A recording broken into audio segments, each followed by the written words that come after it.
Welcome back to the Hood Needs Fantasy Football Podcast. This is episode 93. I got my dog with me here, MFB. No BBTB this week, unfortunately. Apparently the busiest man on earth. But anyways, this week's episode, we're going to start off obviously with studs and duds for week 9. And there were a lot of studs, honestly. So let's go ahead and jump right into QB studs at the very top. Caleb Williams, 37.7 fantasy points, man. That game was nuts. And to go along with it, Joe Flacco, 30.7 fantasy points in a huge, high-scoring game. What was the final score, like 47-42 or something like that? Crazy. Yeah, bro, it was crazy. Nuts, man. Amazing for fantasy. Amazing just for football in general, honestly. Just like, you love high-scoring games like that, man. But yeah, those guys, I mean, it was a shootout, man. Crazy game. That's the first two on the list. And we got Josh Allen, 28.82 fantasy points, bouncing back, doing his thing. Justin Herbert, 27.7 fantasy points, did his thing against Titans. Jackson Dart, who week in, week out has been looking really good, 27.24 fantasy points. And we got Sam Darnold, 27.2 fantasy points, who came off bye week and just looked great, kind of distributing the ball, getting everyone a piece of that action except for JSN. Or getting everyone JSN still did cool. Yeah, just no touchdown. No touchdown. Matt Stafford, 26.84. Geno Smith somehow in this list, 26.26. And then Lamar Jackson at the bottom, 25.56 fantasy points on Thursday night against Miami. Yeah, interesting week for sure. I mean, I'm sure we'll cover more tidbits about that. But from this list here, I mean, Dart is a guy we've called out plenty of times. Keep starting him until he gives you a reason not to. He is a solidified starter, and if you picked him up, you needed QB help, he's been doing you right. Another guy who's also been doing right is Joe Flacco. Since joining Cincinnati, is averaging 25 points per game. That's excellent. So can never get mad about that. I mean, not too many people need QBs, really, I feel like this season, because there's so many options, right? Yeah. But if you do need one, I mean, we have Jaden Daniels injured now, so maybe hopefully you might find a good option out of these guys. But like, Joe Flacco been blessing the fantasy people for years, you know. Yep. If you're new to this, you know, everybody fantasy related loves Joe Flacco. Yep. Yeah, we saw him do it last year. And then every time he just steps in, like he played as a backup for a few years. I mean, he was a starter this year for the Browns and then went to the Bengals when finally has a decent, receiving core with T. Higgins and Jamar Chase and just getting it done out there. Joe Flacco is a guy we called out on our waiver episodes multiple weeks, and same with Jackson Dart, until they're 50% owned, in which case we stop calling them out because by that time it's too late. Like if 1 out of 2 leagues they're owned, you don't got a chance, or you probably don't have a chance to get them. So, but these guys are getting it done. Jackson Dart, I think, is one of the more impressive ones because he's getting it done with like negative weapons. His only high key was actually Neighbors, and he's gone for the season. Been gone for the season. He's still lost Cam Scatterbo. Yeah, I mean, just even man, it's crazy. It just with absolutely no weapons, he's out there getting it done with his legs through the air, whatever it takes.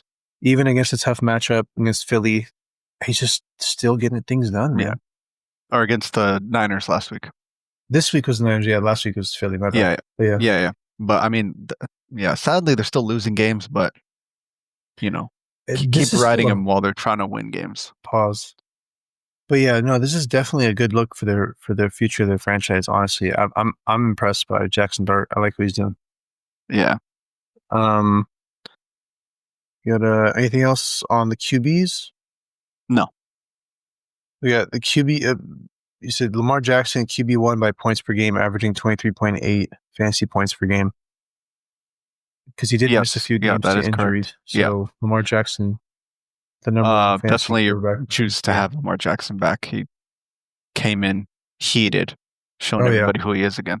Yep. That's it for QBs. Let's move on to wide receivers.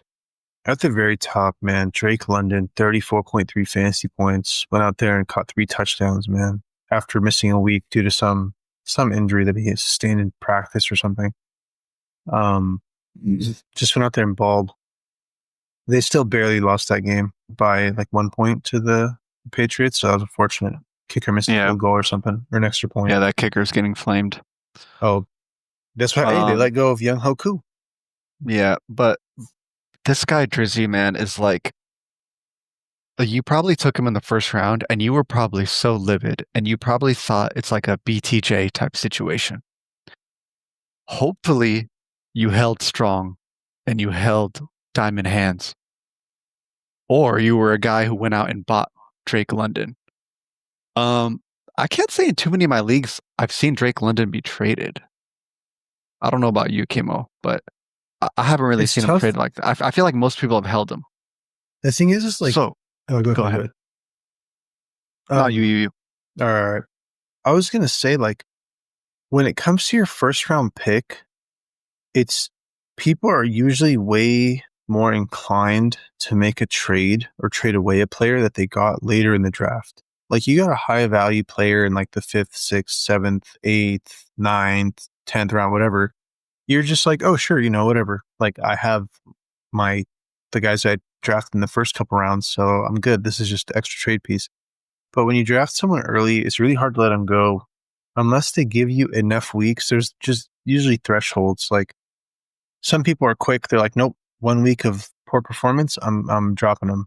But that's usually too quick and too impulsive, and you realize that typically doesn't work and you regret it later.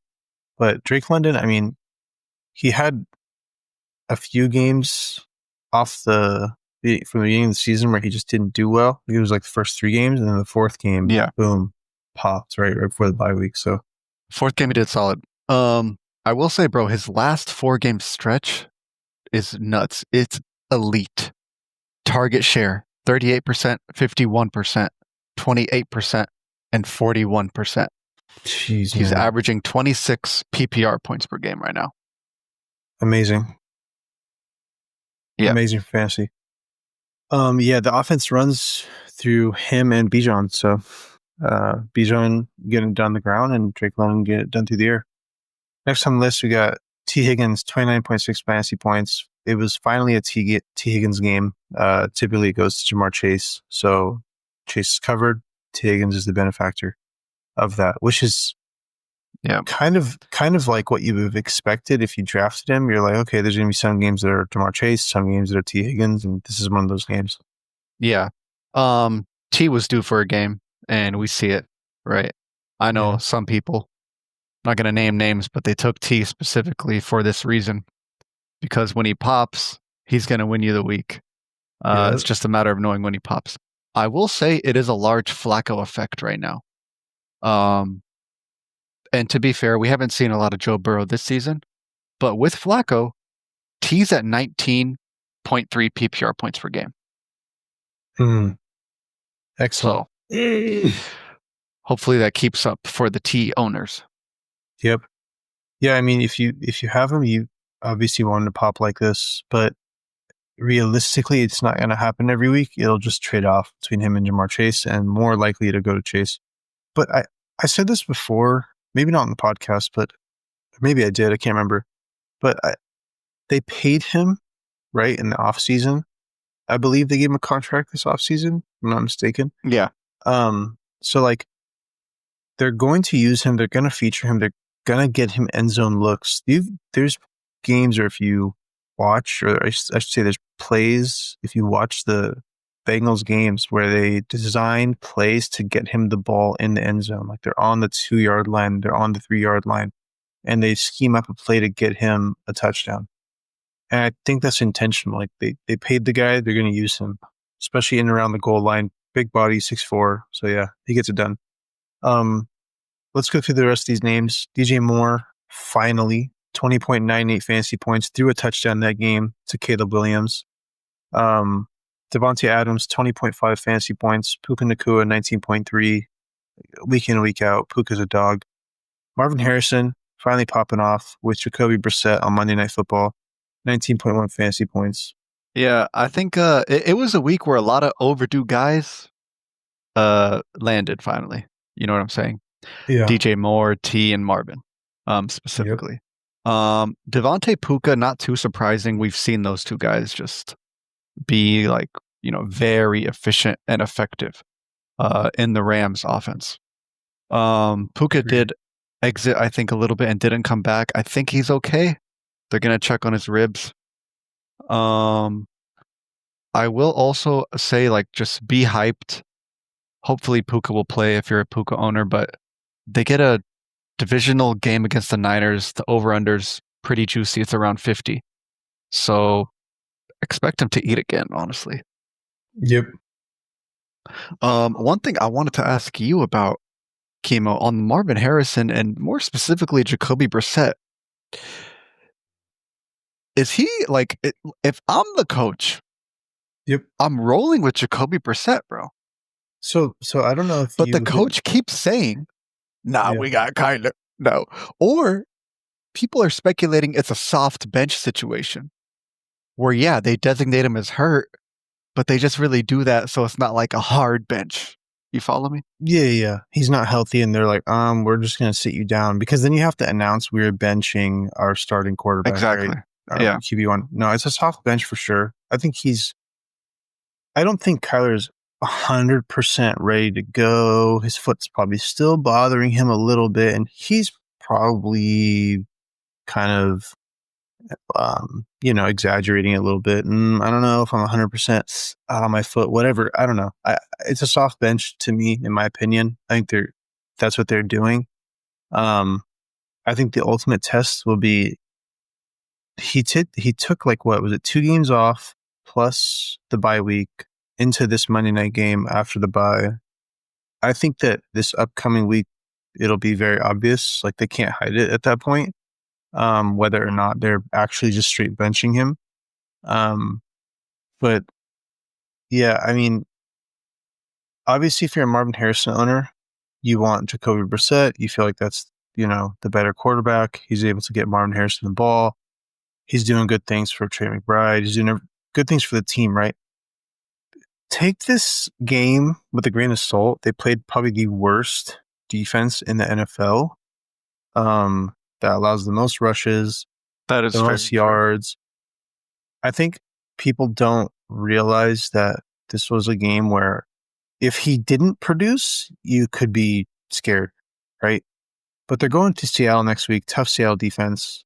We did a trade targets episode. I said to trade away Marvin Harrison. I still stand by that. If they go to Seattle, and in Seattle, they go out there and go to work and they win the game and Marvin Harrison goes stupid, I will take it back. I will just, I don't know. I'll have to commend the You coaches. probably got to commit to something crazier. I mean, man, it's divisional, but I don't see that happening, bro. They murdered Washington. I'm telling you right now. I'm telling you right now. This is a hoax. With Marvin Harrison getting 19.1 fantasy points, sell him while you can. This is your opportunity. I think I even mentioned in the trade targets episode, wait for the Dallas game, wait for him to do something, trade him away. Trust me, this is your only and last opportunity to do so. Sounds like good advice. I think we can move to the running backs. Yeah, one more thing about DJ Moore. I think this season now he has the same amount of receiving touchdowns, rushing touchdowns, and throwing touchdowns. Guess how many touchdowns he has for each of those categories? One of each. Yes, right? Exactly. Yeah. so yeah, but it's interesting to see that there were talks about, Romo Dunze's the number 1. They're going to trade away DJ Moore. They don't need him. Trade deadlines are coming around the corner. I think maybe they were thinking about getting rid of DJ Moore, but I think now they're like, nah, I think they're going to start using him more. I'm not sure they really do, but I think we're seeing Ben Johnson more and more really kind of form this into like a Lions type offense, right? Using all weapons, using all tight ends, using all running backs. Mhm. So, which we've seen the Bears become pretty good fantasy output. Yeah. Anyways, we'll see if DJ Moore can repeat it next week, or if it goes to Odunze, they flip flop, whatever. Let's move on to running backs. At the very top, a familiar name, Christian McCaffrey, 31.8 fantasy points. Did his thing. He's just the 49ers offense. And then next on the list, a not very familiar name, but we've talked about him recently, Rico Dowdle, man, 27.1 fantasy points. Just the better running back in that backfield. Well, he's been familiar a couple weeks. It's just the coach was like, let me try to be fair and do a 50-50 split. He doesn't want to hurt Chuba's feelings. And now he's finally like, F all that, bro. We got to win games, and we got to give the ball to Rico. Yeah. And they finally did, and he balled out, bro. Yep. He outsnapped Chuba 42-13. He ran 12 routes to Chuba's 4 routes. And he was the first running back to rush for over 100 yards versus Green Bay. That's crazy, man. He's a dog. MFB talked about it. Trade target. Trade for Rico Dowdle. It's too late now. Mm-hmm. Couple more names on this list. Kyle Monangai, who took over for DeAndre Swift in that huge game. I don't think he scored a touchdown. 21.3 fantasy points for Monangai. But he had, let me confirm that. Yeah, he had 26 rush attempts for 176 yards, 5 targets, 3 receptions, 22 yards with 0 touchdown. Yeah, I think the usage is great. I think, he might still a decent amount of work with Swift back. But obviously with Swift gone, this was like the Monangai show. 74% snap share, 84% running back rush share, 16% target share. Like I said, like Ben Johnson is going to use the running backs kind of all over the place. Expect Monangai to be okay, maybe in the flex going forward in the Bears offense, with 2 running backs back healthy. Okay. Also just a fire handcuff now. He's like certified top handcuff. Yeah. Kind of like Gibbs Montgomery situation when A1B. A little bit, yeah. Okay. Yeah, he's trying to turn it into the Lions offense. It's funny. Josh Jacobs, 18 fantasy points, still lost to the Panthers. There's other names. Kyron Williams, Ashton Genty, Jalen Warren did their thing, Chase Brown, but not enough to show up in the studs list. But anyways, naming them. That's it for running backs. Not that many studs this week. Let's move on to tight ends. This one, man. Brock Bowers, 37.3. This homie was pissed that he missed National Tight End Day. Bro, and he said, I'm going to make it National Brock Bowers Day. Bro, he basically just made up for every week that he was injured and missed. All at once. He said, if you drafted me, I'm going to make sure that you win this week at least. He went crazy with 37.3 fantasy points. This is why he was going the tight end 1 overall. They definitely needed him. Geno Smith needed him. With that game, he is now in the top 10 tight ends. That's nuts, bro. Yep. It also goes to show how butt tight ends are. Yeah. with one huge game like that. And he also had his bye week and missed 3 games. So crazy. Next on the list, Colston Loveland, 26.8 fantasy points. Colston Loveland breakout game, I guess. Yeah. With Cole Kmet, I think he left with like a concussion or something, right? So now they turn to the rookie, who had like his usage has been decent. Like it's been growing here and there. 78% route share week 8. In week 9, he saw 76% route share, 22% target share. I think like probably earned the respect of the coaches. Like I know they did sign Cole Kmet, but I don't know, man. I like this rookie guy right here. I did take him in drafts. I was boasting to Chemo that like I target these guys in drafts and I'm never wrong. I'm just early, because obviously I didn't hold them for 10 weeks. But definitely a top ad for sure. I think, especially with the tight end landscape. Yeah, I don't blame you. There's always these rookies that come in that have a lot of hype around them in training camp, but it's hard in situations like Colston Loveland where they had paid Kmet, right? And it's like you obviously don't want to just throw Loveland in and throw away Kmet because it's like you just paid the guy. So it's like, are you wasting money? What was the point of that, right? So you don't want to look stupid on your decision. There's situations like Tyler Warren who went in and they just brought him in and were like, yeah, you're going to be our tight end one. That's it. There's no one else. They got like Ogletree or something there in Indianapolis. Like that guy's not doing anything. So, but yeah, for these guys, they're late bloomers. Colson Loveland, he had a blooming game, man. Next on the list, Dalton Kincaid, who's been pretty good throughout the season so far. 19.1 fantasy points. Sam Laporta turning up 18.7 fantasy points. Mark Andrews, 15.6 fantasy points, 2 touchdowns on 3 targets on Thursday Night Football with Lamar Jackson back. And Trey McBride with 14 fantasy points. I squeezed him in there just because he's a Cardinal. Respect. Yeah, I mean, it was a week for some tight ends for sure. With Mark Andrews, I mean, it was 2 catches, 2 tutties, right? I think it was. I know it was 3 targets. I don't know if he got 3 catches or 2. Oh, catches. 3 targets. Okay, sorry. It was 3 targets. I mean, it was on a 13% target share. I mean, you know me, bro. I'm not crazy about Mark Andrews at all this year. Like, yeah, he showed up this week. Respect to him, but he's failed to hit 20% target share in 4 straight games. And it's hard for me to just trust that weekly, which is why I've been marking him as a sell kind of whenever. I feel that. I think they aren't using that other tight end. God, what's his name? I forgot. Likely. No, not Likely. Kolar. Number 88. Kolar. Yeah. Yeah, Kolar, yeah. They're using him in and around the goal line. Likely is not really being mixed in very much at all. Or at least just not as much as people thought he would be. He may still not be fully healthy, even though he's healthy, deemed healthy. But yeah, I think this is Lamar Jackson's first game back this week. I think that things turn around for Mark Andrews. I'm not excited about it. I'm more nervous because he could go out there and get you literally 0 fantasy points any given week. So he's very boom or bust. So yeah, you hope he booms for you when you need him to, right? That's it for tight end studs and all the studs. Anyone we miss?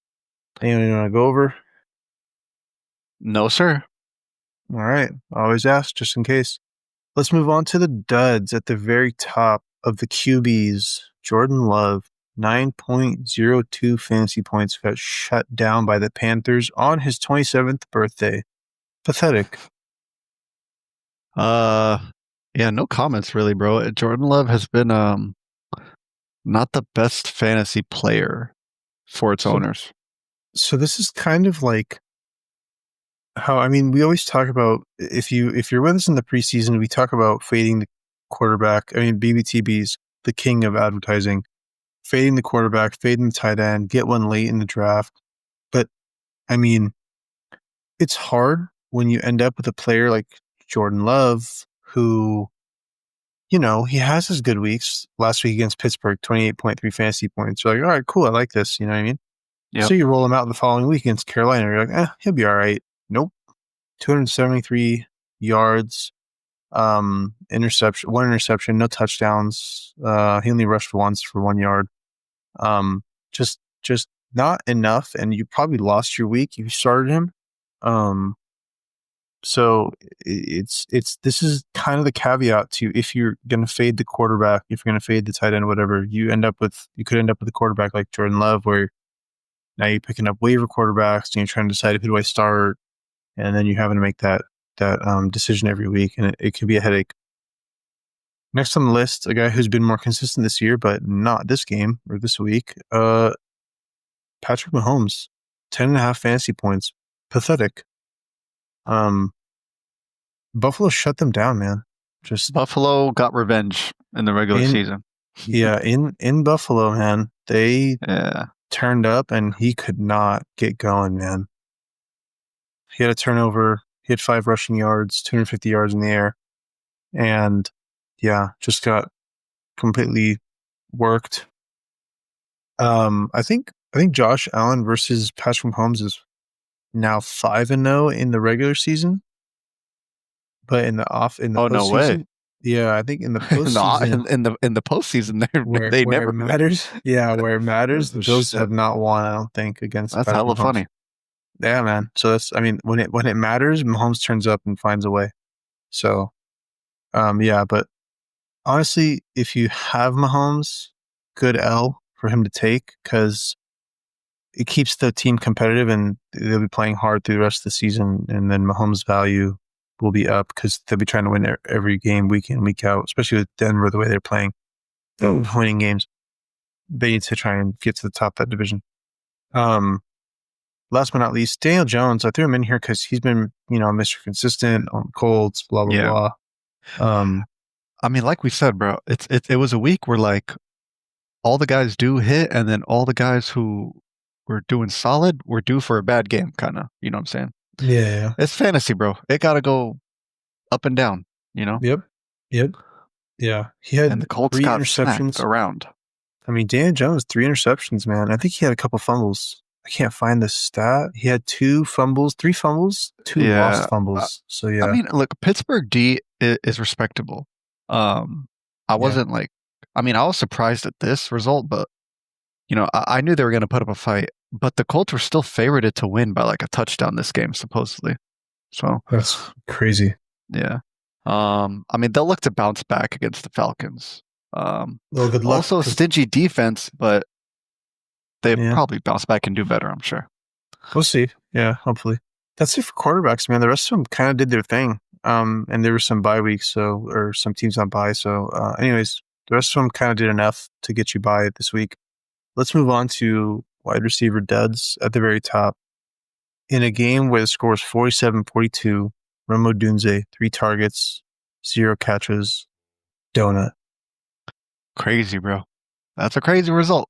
0 donut Dunze. Man, that's what they're gonna call them. That to me is like the worst feeling. It's different if the game is close and it's like mostly field goals and it's like, there's not a lot going on. But in a game where literally there's 47 points scored on your side and you have 0 points, not even a catch. Not a catch. Sucks, man. He did have like a target in the red zone. But Caleb Williams like threw it like 2 behind him, basically. He was wide open. Dang. So obviously that's the difference between like 6.5 points and 0. But either way, he dropped the donut. Man, I mean, do I see him doing this again? Probably not. But we haven't seen what we saw at the beginning of the season with Odunze and the Bears. Am I panicking? Not really, because I know the Bears offense is churning. So yeah, that's true. I mean, they're man, where are they even? I need to go look at that division. Lions. That division's crazy. That division flipped upside down. So the Packers were first. Now they're last. No way. And then the Vikings won. Yeah, so like it flipped. Whatever it was the week before, it flipped. That's crazy. It's always a crazy division, bro. Yeah, no. I mean, not always, but the past season or so. Yeah, the Bears are turning it up too. So this is, I mean, you like that. You want it to be close because then these teams you want your division competing. Close, right? Yeah. So anyways, I don't expect Odunze to do it again. And I expect more from the Bears and a lot more good games from them. DK Metcalf, 1.6 fantasy points. You hate to see it. Jacoby Myers, 4.3 fantasy points. He's been pretty dog this year. Xavier Worthy, 4.5 fantasy points. He's been kind of disappointing. I think his shoulder's still messed up, and he kind of rushed back from that injury because no Rashee Rice at the time. So yeah. I forgot why I put Christian Kirk in here. I was going to ask you. I never mind. Why you put Christian Kirk in here? Is that the random? I don't know, man. This homie just hates Christian Kirk, yo. Just throw him in there for fun. Keenan Allen, 5.1 fantasy points. You hate to see it. Tedero McMillan, 6.6 fantasy points. Only notes I have is DK Metcalf. He's seeing 20% target share per game rate on the season. I mean, he's the only guy to throw to. But mind you, they do throw to tight ends a lot. And it's Steelers, bro. Steelers, like, they don't, like, I don't know. How many times did Aaron Rodgers throw that game? That's a good question. I'm going to find I out. threw a good amount of times. 13. But it went kind of everywhere, and it did nothing with the DK. Oh, tough. 35 So attempts. I think DK will be like fine in other weeks because he's really the only other reliable option that I see out in Pittsburgh. Jacoby Myers, abysmal. Hasn't scored 10 plus PPR points since week 2. Hasn't reached 20% target share in 3 consecutive games. And with what we saw with Brock Bowers, it ain't looking too good. Expect the homie to be shipped probably to the Jets. Anywho, they don't have a lot of time to do that. Yeah. We'll Xavier Worthy, he's averaging like 10.5 PPR points per game. It's not the best. He did see his highest target share versus Buffalo though. But I think with Rashi back, it's just like it's not the best for Worthy. And they also be targeting Juju still. They be targeting Hollywood Brown still. They be targeting Kelsey still. I wouldn't really like Worthy's like a flex at best, week to week. Yeah, I'm thinking that he was still playing injured, and now after his bye week, he'll be better after the bye, in my opinion. Gets an extra week of rest. Yeah, the rest of these guys. I mean, Keenan Allen, the Chargers are interesting because, they spread the ball around a lot, and they just lost Joe Alt for the season, so their O-line is going to be pretty sus. Rest of the season, and that may affect pass catchers in Los Angeles over there. Plus, it seems to rotate between those receivers, so you just never know whose week it's going to be. Let's move on to RB Duds. At the very top, Alvin Kamara, 0.2 fantasy points. I mean, this is kind of like deja vu of last year, bro. You remember that like span of last year where the Saints were so cheeks? Yeah. It's kind of like that, bro. Kamara has scored a combined 13.1 PPR points over the last 3 games. That's horrible. It's disgusting. Dude, yeah, I don't Alvin Kamara, just crumble him up, throw him in the trash, or leave him on your bench. If only they drafted Shador, bro. They got Tyler Shuck. Did you watch the Saints game? Hell no. Did you watch the Saints game? Because the announcers say Shuck, and I want y'all to believe me. Because you guys looked at me crazy. I was watching Red Zone, so I did see that. Okay. There you go. But yeah, man. That was just they're not in the best position to help Kamara do anything. So I don't know. Sucks for the Kamara owners out there. Chuba Hubbard, 1.7 fantasy points. Is the Rico Dowdle show. Kamani Vidal, 3 fantasy points. He's just back and forth. He's good, then he's terrible. He's good, then he's terrible. Yeah, so slightly worried with no more Joe Alt, but it was also just a weird game script, I think, a little bit. I think he'll be fine in the coming weeks because Hampton's not coming back until after the bye. That's like confirmed. And that's the earliest. That's the earliest Hampton is coming back, by the way. Yep. Earliest. So we'll see. Kamani Vidal should still be the starter. 57% running back rush share. Also lowest target share of the season that game. Yeah. So look for him on the up, hopefully. Yeah. Hopefully he bounced back. We did mention that, no more Joe Alt for the season. That does, I mean, when your O-line gets banged up, it's harder to get, open lanes to run. So it'll be tough for Vidal. We'll see how it goes. Nick Chubb, 3.4 fantasy points. I don't know why any Texans are in here, honestly. I just need to stop putting any Texans in this list. Yeah. Jordan Mason, 4.2 fantasy points. With Aaron Jones back. Yeah, it's not the best scene with Aaron Jones. I did believe Jordan Mason would like leapfrog, but he didn't capitalize while Aaron Jones was out. So unless Jones gets injured again, not too optimistic. because Mason with Jones is only averaging 5.2 PPR points per game in And the that's 4 games played PPR. with Jones. Yeah. And the thing with Jordan Mason is, I think when the opportunity came to him, it was was it a Thursday night game? I can't remember, but I just remember that they gave him some opportunities, and early on in the game he fumbled, and then they put in that other guy. What's his name? Xavier Scott or something like that. Someone strong. Yeah. But Yeah. the third string running back, and they just gave him a bunch of carries that game because Mason fumbled the ball.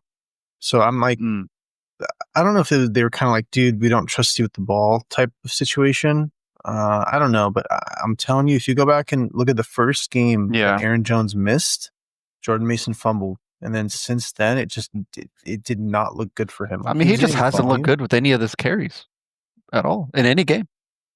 So yeah, he definitely is not what we had hoped he would have been. Jahmyr Gibbs, 4.3 fantasy points, man. That's tough. It was tough. The Vikings were kind of on their ass this game. I mean, like this is one of those outliers, bro. Like people do for a bad game, you know. 40.5% route participation, his lowest of the season. Mm-hmm. Wouldn't be worried. Gibbs is gonna smash, you know, in the upcoming weeks. Yeah, just an off week for Gibbs. All these elite running backs have at least 1 week, or every once in a while they have a week where they just take it down. Last week it was what's his name? Bijan. This week it's Jahmyr Gibbs.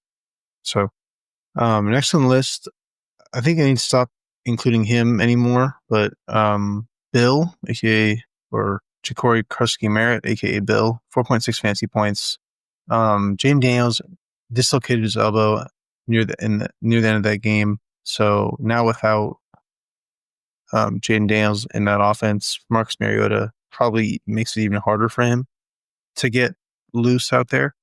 And with no McLaurin, they don't really have much of a passing game, so it's not looking good for him, and it hasn't looked good for him for the last few weeks. So yeah, it's if he was a player that you sold high, smart, good for you, man, because he's not been looking good.